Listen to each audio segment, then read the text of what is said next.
In this video, I'm going to give you more information on how to adjust your workouts using RPE.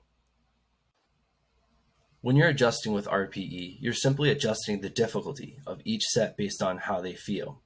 Each set I give you has a goal RPE, unless it's a warm-up, and with that goal RPE, I give you suggestions based on past training to help you reach the goal RPE. But it's important to remember that these are merely just suggestions. Sometimes you're not going to feel very strong, and those suggestions will feel too intense. And sometimes you're going to feel really strong and they'll feel too easy. Use RPE to adjust the difficulty of your workout based on how each set feels. Here are some examples of how to adjust the difficulty of an exercise using RPE.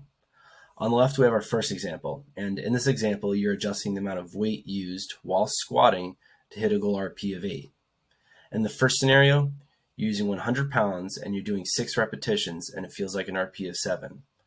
Since the RPE is below an 8, the next best course of action would be to slightly increase the amount of weight by about 5 to 10 pounds to reach an RPE of 8 in the next set. In the second scenario, you're still using 100 pounds and doing 6 repetitions, but this time it feels like an RPE of 9. Since the RPE is above an 8, slightly reducing the weight by about 5 to 10 pounds would help you reach an RPE of 8 in the next set. On the right, we have our second example, and in this example, you're squatting without weight, and your goal is still to reach an RPE of 8. In the first scenario, you do 10 reps and it feels like an RPE of 7. The RPE is below an 8, so you'd want to slightly increase the amount of reps by maybe 1 to 2 to reach an RPE of 8 in the next set.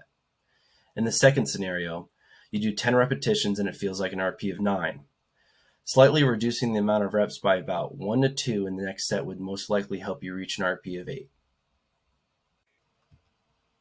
Adjusting with RPE is important for 3 reasons. The first reason is it allows you to optimize your workouts, which will help you reach your goals more efficiently and effectively. Most people need a certain amount of difficulty to make progress. Too little difficulty, and you won't induce enough stress to force your body to make changes. Too much difficulty for too long, and your body will start to overtrain, and your performance will decrease, and you won't reach your goals. Staying in the RPE 6 to 8 range a majority of the time has been found to help most people make a great amount of progress. The second reason why adjusting with RPE is important is because it will help reduce your risk of injury and or joint discomfort. Training hard and intensely is needed to make progress, but if you only train in the RPE 9 to 10 range all the time, you might find yourself feeling some joint discomfort and possibly some muscle strains, among other things. These issues are a part of life and normal, but you might find them happening more often if you train in the RPE 9 to 10 range all the time. Lastly, adjusting with RPE will help you to individualize your program. Like I've stated in the previous slides, if you're feeling really good and my suggestions are feeling too easy, you can increase the difficulty of an exercise using RPE. If you're not feeling very strong, you can lower the difficulty of my suggestions.